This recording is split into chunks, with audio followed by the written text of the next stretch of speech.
up tonight on VCU InSight. Controversy at the Altria Theater after some commissioned artwork goes missing for a short time during the renovation. Where is it now? A state budget deficit forces the price of alcohol to go up. And a new type of class teaches toddlers about teamwork and life lessons. All this and more. VCU InSight starts right now. From the Richard T. Robertson School of Media and Culture at Virginia Commonwealth University, named Best Student Newscast in the Mid-Atlantic. This is VCU InSight. Good evening and welcome to VCU InSight. I'm Ember Kassler. And I'm Shanique Yates. Thanks for joining us. Topping the news tonight, some artwork goes missing during the renovations at the Altria Theater. The publicly funded work hung for years in the landmark, but there was confusion about the contract for the work when the theater changed to Altria. InSight's Randy Ayala joins us from outside the theater to help sort it all out. Hello, Randy. Hey, Shanique.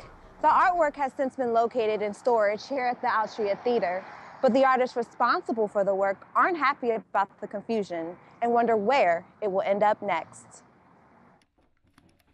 20 years ago, Richmond artist Rob Womack had a dream that ended up coming to life. I woke up in the middle of the night and I had that vision in my head. That vision turned into a 5-foot, 5-panel mural, and it's had a long history in Richmond. It started off in the mosque and continued hanging in the landmark. The art is intended to be a part of the building. But last spring, when it became the Altria Theater, the paintings were no longer there, and the artists knew nothing about it. It was disappointing. Yeah, disappointment is really how we feel about the whole thing. The artist's contract stated that they were going to be notified if their work was ever taken down or moved. When I reached out to the city's Public Art Commission to find out why that didn't happen, they told me that because the contract was so old, it was going to take some time before they could figure out why exactly there was a lack of communication on their end. The art was publicly funded through the city's Percent for Art program, which ensures artwork, usually from local artists, has a place in public spaces. It was commissioned for almost $19,000. It was paid for through public funds. It's through a program that the city has authorized. The spokesperson for Richmond Center Stage says the artwork was never missing, but was removed and put into storage, and they are working with the city to find a new permanent location. But Roseberry feels people are missing a very important point. If subsequent renovators come through and just decide it doesn't fit their current vision, I don't think that's why the art was originally put there. As of now, no permanent home for the artwork has been established, and the artists are okay with that. They just want the work to be cared for in the meantime. Back to you, Shanique. Thank you, Randy. The decision to not indict the new former police officer Darren Wilson sparked mass protests around the country, including right here in Richmond. Over 100 people met in front of the John Marshall Courthouse in downtown Richmond to protest the decision a day after its announcement. They chanted, "Hands up, don't shoot," the symbol of protesters everywhere. A Missouri grand jury did not find there was enough probable cause to indict Wilson for the killing of 18-year-old Michael Brown. If you're looking to purchase alcohol this holiday season, you can expect a recent decision on price to affect your pockets. InSight's Michelle Green is in the newsroom with more. Good evening, Michelle. Good evening, Shanique. An increase in the prices on liquor may seem small for the average consumer, but for businesses like restaurants who buy them in bulk, it's expected to hit them harder. Your holiday cheer will cost you a little more this season. The Virginia Department of Alcoholic Beverage Control is raising the cost of alcohol starting on December 8th, and some people have an opinion on that. It's only a few cents. I don't think I noticed a difference. Well, it should come down a little bit instead of going up to help everybody out. I can care less, I guess. ABC's Communications Director, Becky Gettings, says that the price hike on alcohol will help the state's budget. The increase in revenue will be given in addition to the profit requirements to help close the state budget. There will be a combination of changes that will occur starting on December 8th. The case handling fee for alcohol will double from $1 to $2. Also, bottles such as Captain Morgan will increase from $29.95 to $29.99. But the biggest initiative that will occur will be in the miniature bottles that will increase by 20%, which means 40 more cents out of your pocket. This change may seem little to the average consumer, but restaurants will see a bigger effect. Cost of doing business. Restaurant owner of Baja Bean, Jeff Allums, says that although this is something that happens in the business market, he is not going to pass it along to his customers. Yeah, it'll cost me money in the long run, but it's very hard to say, hey, I'm raising prices $1. They raise prices a penny on me. We're going to pay the state one way or another if it's not an alcohol raising of the prices, a sin tax, or a gas tax. The projected revenue for this price increase is $5 million in the 2015 fiscal year and $9 million in 2016. Back to you, Shanique. Thanks, Michelle. It's an unusual form of art, but a VCU professor is basing her work on hairstyling as the first textile art form. And recently, it won the top prizes at an art competition. Bria White is in the studio with more. I'm here with Sonia Clark, winner of Art Prizes Award for Best Two-Dimensional Work for her hair craft project. Sonia, thanks for being here, and congratulations. Thank you. It's my pleasure being here, Bria. All right, well, great. So the haircraft project is based on the premise that hair was the primordial textile art form. Can you explain to us what that means? Sure, that's sort of quoting a friend of mine by the name of Bill Gaskins, who was a fabulous photographer and artist in his own right. And we've known each other for about 20 years, and we both share an interest in hair. And he was doing a review of a show that I had many years ago, and he really brought together two of my main interests. One of them is being textiles. As you know, I'm the chair of the Craft and Material Studies Department here at VCU. The thing that I mainly do is work with textiles. But he also said, well, if you think about it, hairdressing is really no different than textiles, because it's still this manipulation of a fiber. One is, you know, a plant fiber, maybe cotton or linen or something like that, wool maybe. But the other is a manipulation of the fiber that we grow, our hair. And so it's really Bill who said, well, you know, the manipulation of our hair is really no different than being a textile artist. So those two got fused, and really that's at the root of my interest in being an artist, is bringing those two together. Awesome, that makes complete sense. So we have some video of your works. Can you just explain to us what inspires you? Sure. I think in the videos you'll see the works that I made in conjunction with a dozen or so hairdressers that I worked with here in Richmond. What I did was I gave them my hair, my head, as a canvas. So I gave them my natural head of hair, and I said, you can braid, you can do anything but cut, color, or straighten, right?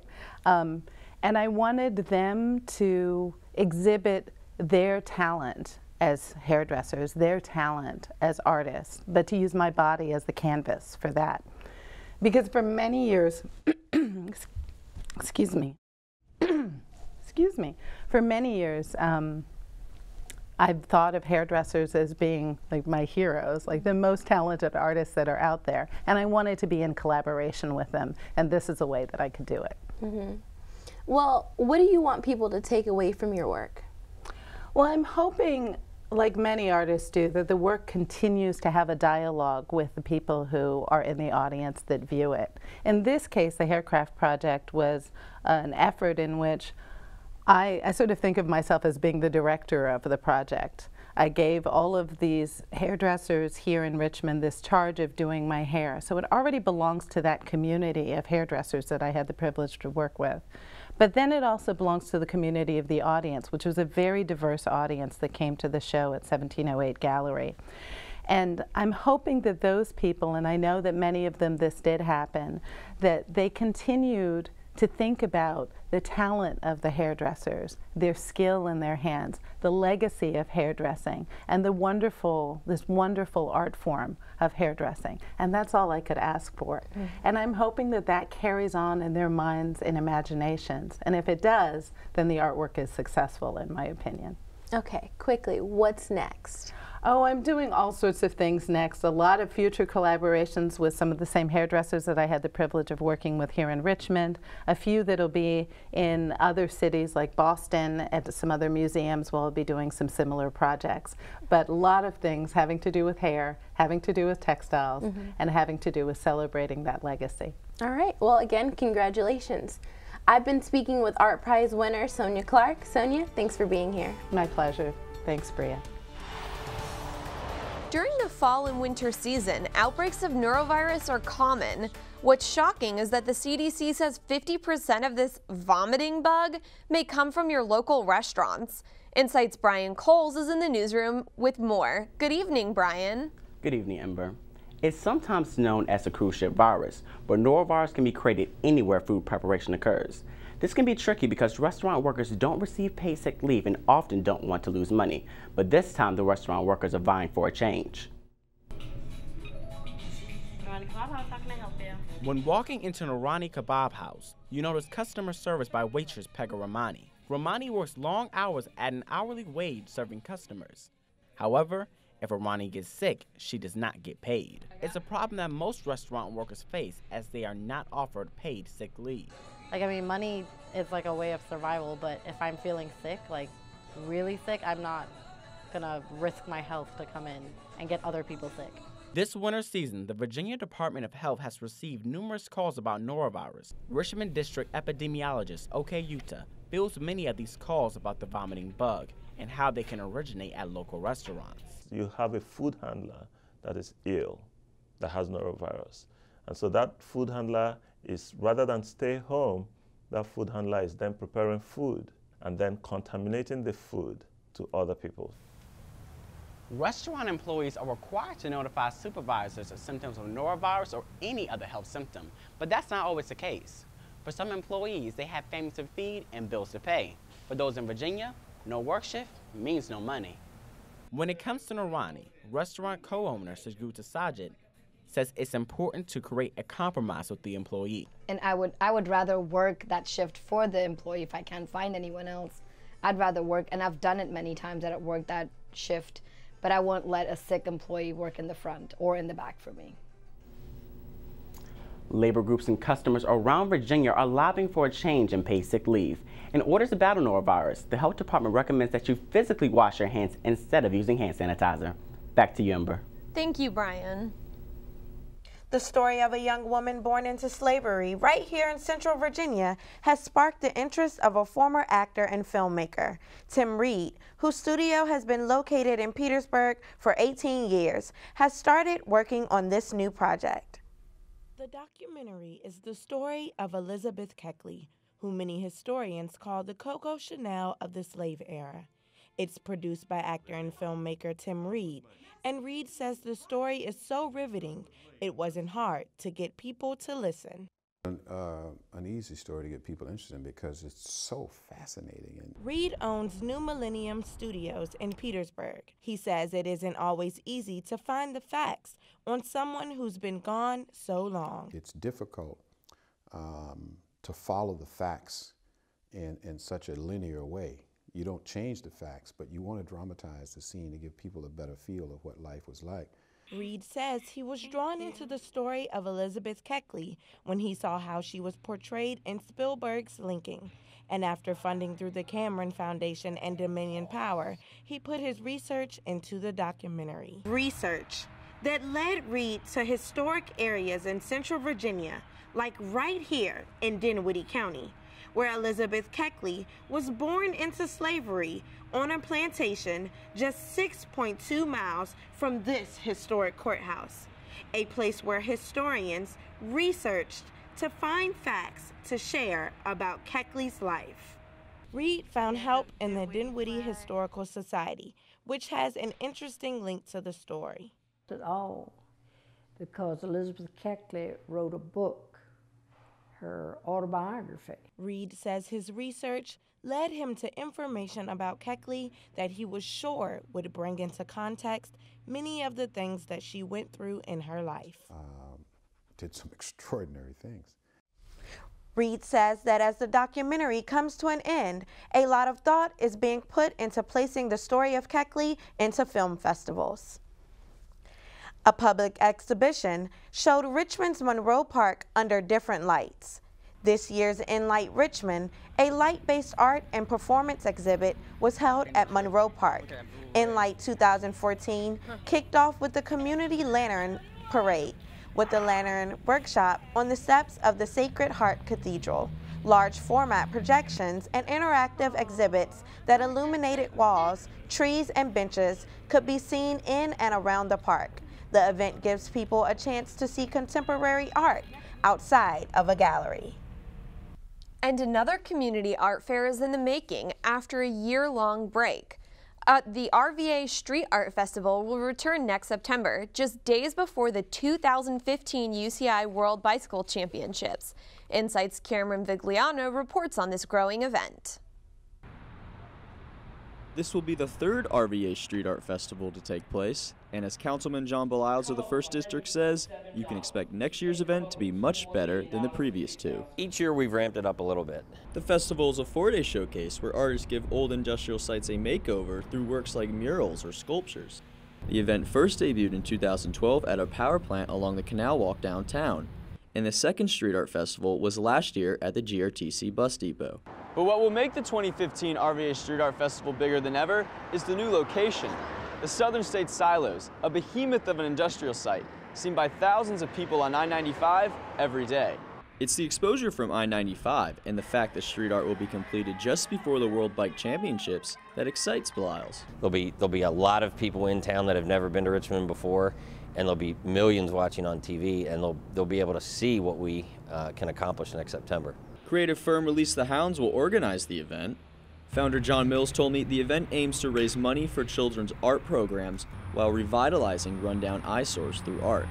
Last year, about $105,000 for the GRTC location was budgeted, and about $200,000 will be pumped into the Southern States Silos. But besides helping the community, Mills says the event is also meant to give artists exposure. Not only bringing in artists and showcasing international and national artists, but also using the event to help kind of find like Richmond talent. As for other plans, Beliles says it's all in the making. For VCU InSight, I'm Cameron Vigliano. The festival will be held September 10th through the 13th. Interior design and basketball. An unlikely combination, but for one VCU athlete, it's the perfect mix. InSight's Erica Rivas has more on the story. Melanie Royster is a forward and center for the women's basketball team. She's played the sport since she was 9, and now as a senior, she's been offered an opportunity to help with the new basketball practice facility, combining her love of basketball with her other passion, interior design. It's like kind of unreal, like it's just a great experience overall. The opportunity came this past summer when VCU Senior Associate Athletic Director Tim Lampy asked her a question he always asks student athletes: what's your major?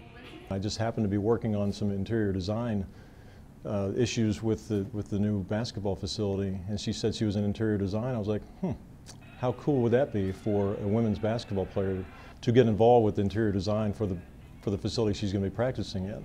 Royster jumped at the opportunity without any hesitation.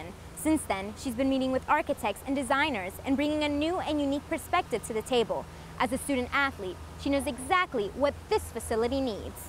Well, it's funny because with the interior designers, they like have an idea, and it's just like, I know that's not going to work, because I know from interior design point of view and from like just being a player, like, oh, that's not going to work.